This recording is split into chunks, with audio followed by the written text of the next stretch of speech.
Hi guys, so you might have noticed that I didn't get around to filming a reading wrap up for the end of April.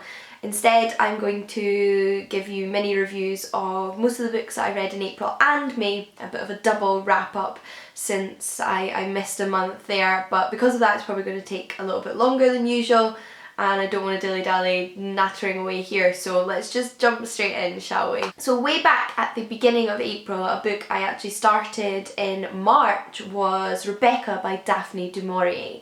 Now I ended up listening to this one on audiobook. I was looking for an audiobook, I listened to a snippet of the narrator and like the way they narrated it and thought, you know, this is the kind of book that I think I'd really like an audiobook, and I was right, it was very suited to audiobook. I think the narrator did a fantastic job and that's always really important when it comes to audiobooks.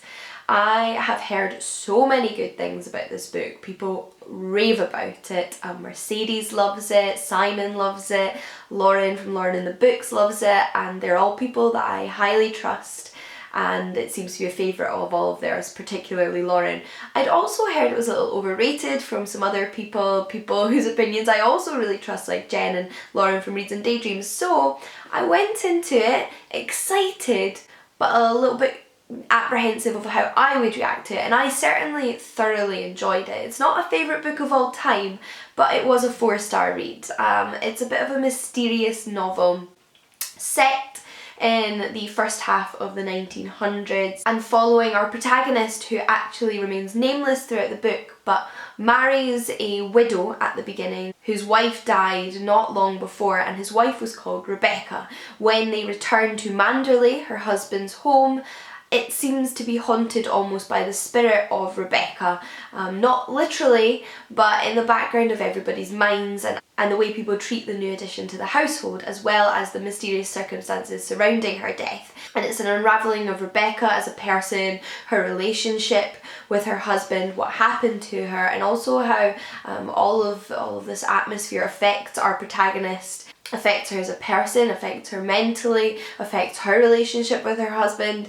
And yeah, it's a really well executed, really mysterious, really intriguing novel, and a tidbit of an author's writing that's definitely left me intrigued to read more. And although it's not really a crime novel, I can definitely see it being enjoyed by people who enjoy late 1800s, early 1900s crime. The next book I have to talk to you is probably my favourite book that I've read over the past 2 months, and that is Stay With Me by Ayobami Adebayo.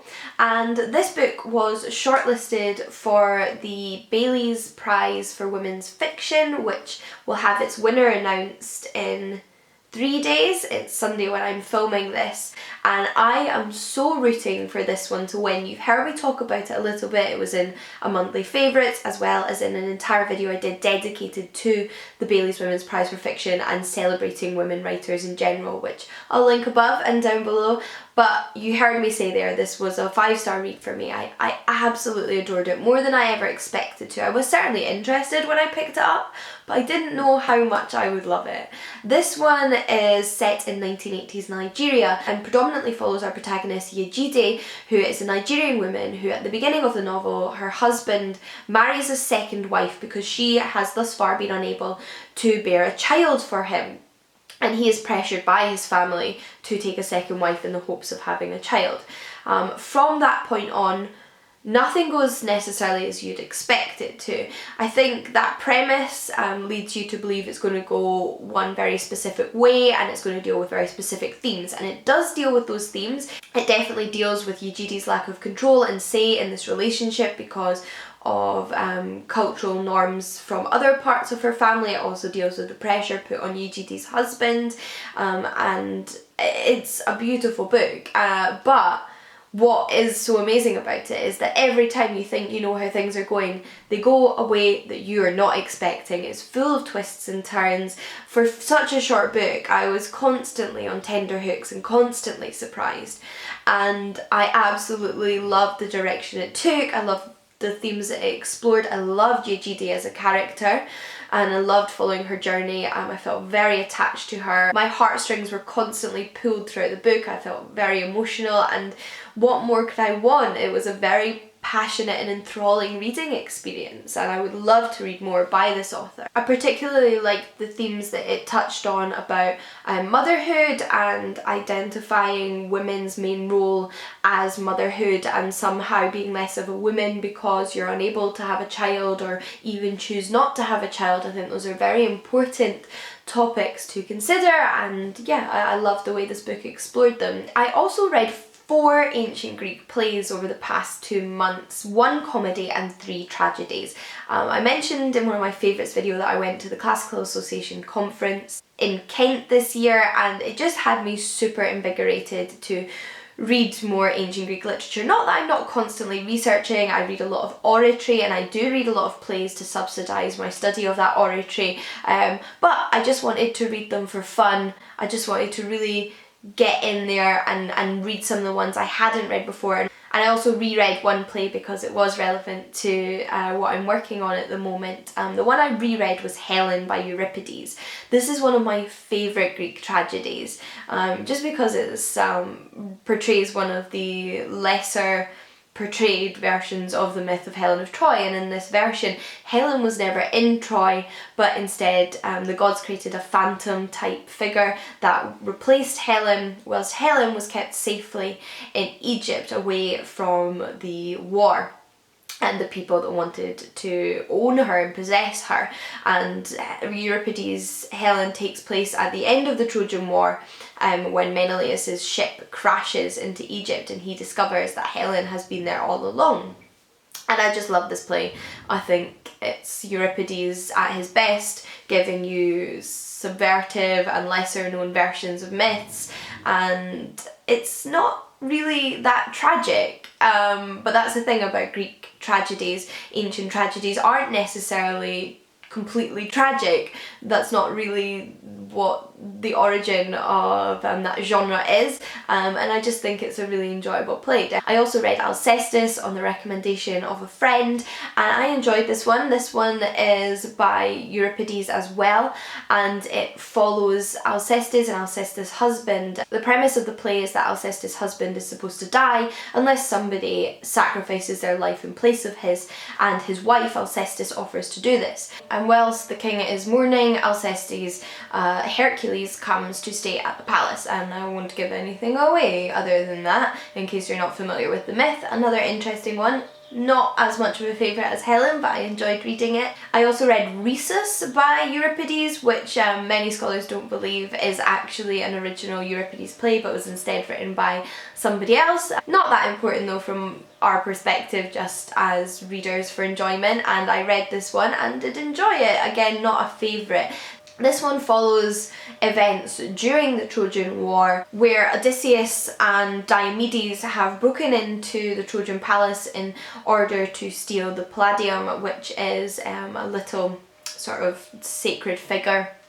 And in the meantime, the Trojans have tried to forge an alliance with the foreign general Rhesus, and it's about those incidents in the myth. Again, like I said, not a favourite, but I'm glad I've read it. I would like to read all of the classical plays that have survived eventually, and I'm definitely on my way there with Euripides' collection. I did say that I read a comedy. I read Aristophanes' Birds. Now, I haven't read Birds before, but I had actually seen a performance of it put on by the Classic Society at Edinburgh University when I was a student there. So because of that, I was familiar with it. I felt as though I'd read it, but like I said, I hadn't actually read it, and I enjoyed it. It's not my favourite Aristophanes, but I did enjoy it. It's set in Cloud Cuckoo Land, when 2 Athenians go to the kingdom of the birds, Cloud Cuckoo Land, in the hopes of joining them in escaping the Athenian democracy because they feel as a society doesn't benefit them. And it is a comedy, it's full of jokes. I mean, you can probably tell by the term Cloud Cuckoo Land, and it's kind of about them trying to set up their own society and interacting with the gods, and it is silly and funny, but probably not my favourite. One thing you can always be sure to find in an Aristophanes play is toilet humour. Toilet humour is timeless. I don't have much to say about it, but I also listened to the audiobook of Harry Potter and the Deathly Hallows for about the millionth time in my life. I've found over the past few years, if I'm in the mood for re-listening to a Harry Potter audiobook and I haven't listened to the Deathly Hallows, of late, then that is the one I gravitate towards. I don't know what it is, if it's because it's the culmination of everything as opposed to listening to stories where I know what's going to happen at the end. There's something I like about that culmination of events in the Deathly Hallows. I also love the bits of Harry Potter that take place outside of Hogwarts. I love Hogwarts, but there's something about the points in the narrative throughout all the books where I love the bits set outside of Hogwarts. Don't know why. I also read The Power by Naomi Alderman, and this is kind of a dystopian novel. It's a novel that takes place when something pretty radical changes in human anatomy, I guess, and that has a massive impact on the world. And not a lot of good things happen in it, so I guess it's a dystopian. The premise is that it opens in modern day, kind of counting forwards to something that takes place in the world.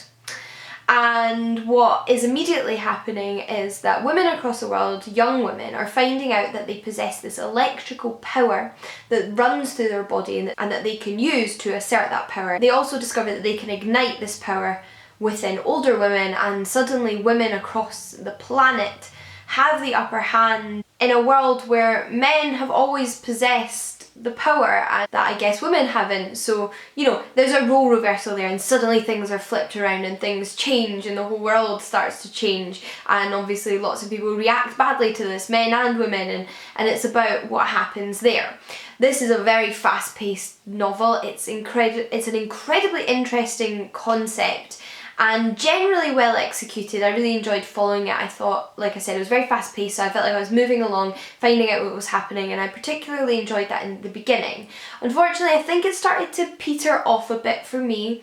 I felt because it was moving so quickly and jumping forward in years, in like chunks, I was missing massive bits of the story and the plot, and then I would suddenly move on to another time and things would have happened, and I would just have to take for granted that this is what happened and this is how things were now. And because of that, I also think I missed some character development that I would have really liked, because I think the author created some really interesting characters, and a lot of the story is told from the perspective of 4 main characters, and I thought, yeah, fascinating characters.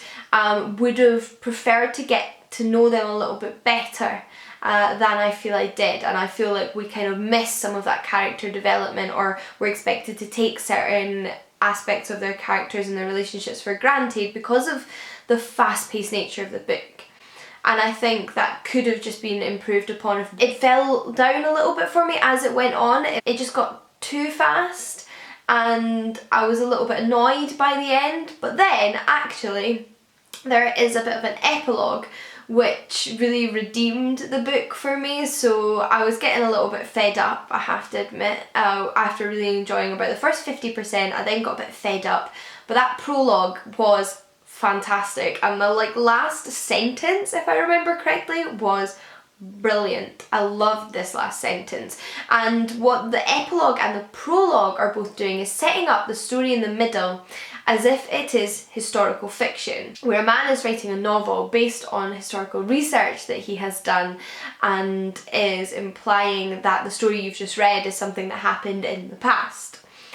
I don't know if I explained that very well, but I like that concept, and one of the things I liked about the book was that it did that thing where it does all these shocking, horrible things. It's very, very violent. There's some very, very explicit rape scenes, just a heads up. And it did some really interesting things where, because you got a lot of role reversals, there would be these terrible acts perpetrated by women, and you'd get that real shock factor, just awful, like how could this possibly happen, real shock. And then you remember, well, these things that are happening in this novel do actually happen on a regular basis across the world today. They're just perpetrated towards women as opposed to men in general. And in this book, it's the other way around. So it's kind of highlighting how almost society's more shocked when these things happen to men than women. But one of the things, but again, because of the pacing, I felt that it all happened too quickly. For me, it didn't feel quite believable that this physical power would overturn the whole world in such a fast in such a fast-paced way, and although I think power is definitely corrupting, I'm not sure physical strength is corrupting, so I feel like it would have been nice almost to see a wider array of characters to see how they reacted, because I feel like all of the characters in it reacted in a very similar way, particularly the women.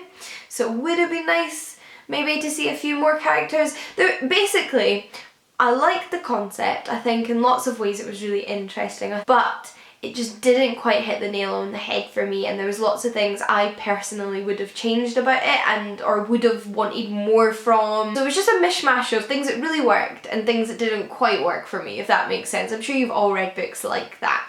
And some people love this book, 5 out of 5 stars, so it's not to say you won't love it.